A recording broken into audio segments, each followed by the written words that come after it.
दोस्तों, चक्रवात या साइक्लोन के बारे में आपने तो सुना ही होगा और शायद कुछ पढ़ा भी होगा।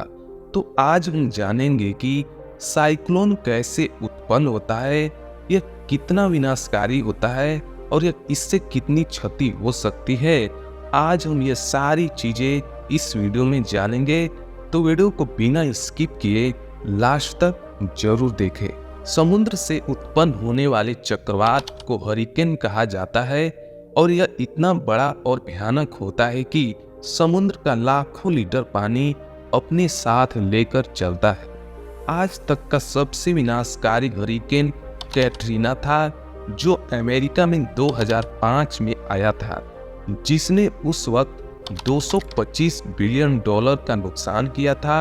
अभी पिछले साल ही अगस्त 2017 में गल्फ ऑफ मैक्सिको में उत्पन्न हुआ और अमेरिका के टेक्सास स्टेट में हिट करने वाला हरिकेन कैटरीना की तरह ही बहुत शक्तिशाली था। समुद्र से पैदा होने वाला यह हरिकेन जब जमीनी विस्तार से टकराता है तो वह टॉर्नेडो में परिवर्तित हो जाता है और यह टॉर्नेडो इतना भयानक होता है कि अधिक से अधिक बिल्डिंग को पल भर में तहस नहस कर देता है। ऊपर से हरिकेन जब जमीनी विस्तार को हिट करता है तो उसके साथ ही जमीन पर इतनी बारिश होती है कि मानो बादल फट गया हो। कनाडा और नॉर्थ अमेरिका में भयानक बर्फ के तूफान भी आते रहते हैं, जिसे स्नो स्टॉर्म कहा जाता है।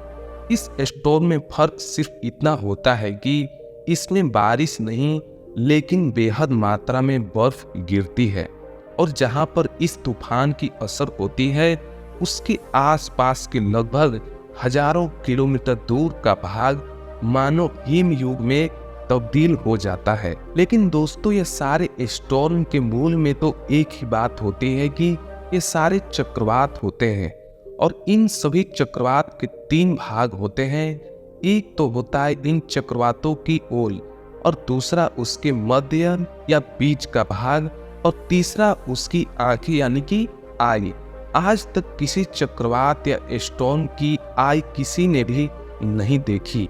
अगर आप इसके आसपास हेलीकॉप्टर से भी जाओ तो भी उसकी असर इतने किलोमीटर दूर तक होती है कि वह हेलीकॉप्टर को भी नुकसान कर देता है।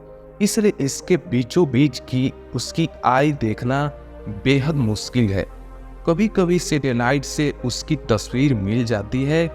दोस्तों, आपको यह जानकर हैरानी होगी कि जो स्टॉर्म अपने आसपास के सैकड़ों किलोमीटर का विस्तार तहस नहस कर देता है और इसके आसपास 250 किलोमीटर की रफ्तार से हवा बहती है, उसके मध्य बीच का या सेंटर का भाग बहुत ही शांत होता है और उसके बीचों बीच सेंटर में शून्य अवकाश होता है। अगर कोई इंसान किसी तरह से स्टॉर्म के बीचों बीच आ जाता है तो वह उसको वहां बेहद शांति और सन्नाटा दिखाई देगा।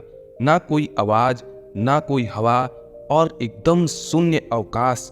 दोस्तों, यह एक कुदरत का करिश्मा ही मान लो कि उसके आसपास स्टॉर्म तांडव मचा रहा होगा, लेकिन उसके बीचों बीच बेहद शांति होगी। लेकिन जब स्टॉर्म अपनी जगह से आगे बढ़ेगा तो वह इंसान स्टॉर्म की दीवार को टकराएगा और रफ्तार से घूमने वाली वह दीवार उस इंसान को या किसी भी चीज को अपने साथ उड़ा ले जाएगी। वह इंसान बहुत तेजी से दीवार में घूमने लगेगा और ऊपर जाने के बाद उसको जो नज़ारा दिखेगा वह बहुत ही भयानक होगा। इस भयानक स्टॉर्म की आई बेहद ही खूबसूरत होती है लेकिन भयंकर भी होती है। वह इंसान को कहीं और दूर फेंक देगा या फिर स्टॉर्म के बीचों बीच गिरकर मर जाएगा, क्योंकि स्टॉर्म इतना भयानक होता है कि उसके सेंटर का नज़ारा देखने वाला इंसान लगभग जिंदा नहीं बचता।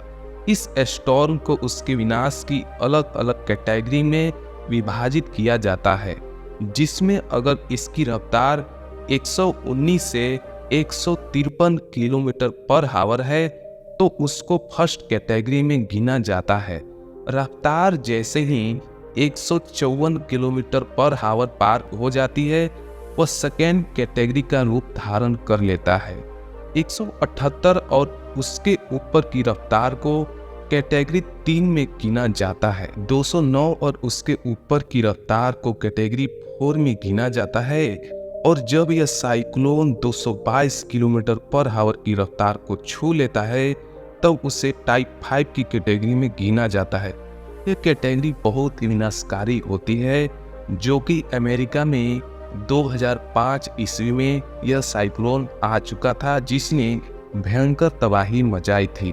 तो दोस्तों, भारत में पहली बार इस प्रकार के साइक्लोन कब आया था, इसका जवाब आप कमेंट बॉक्स में बताएं।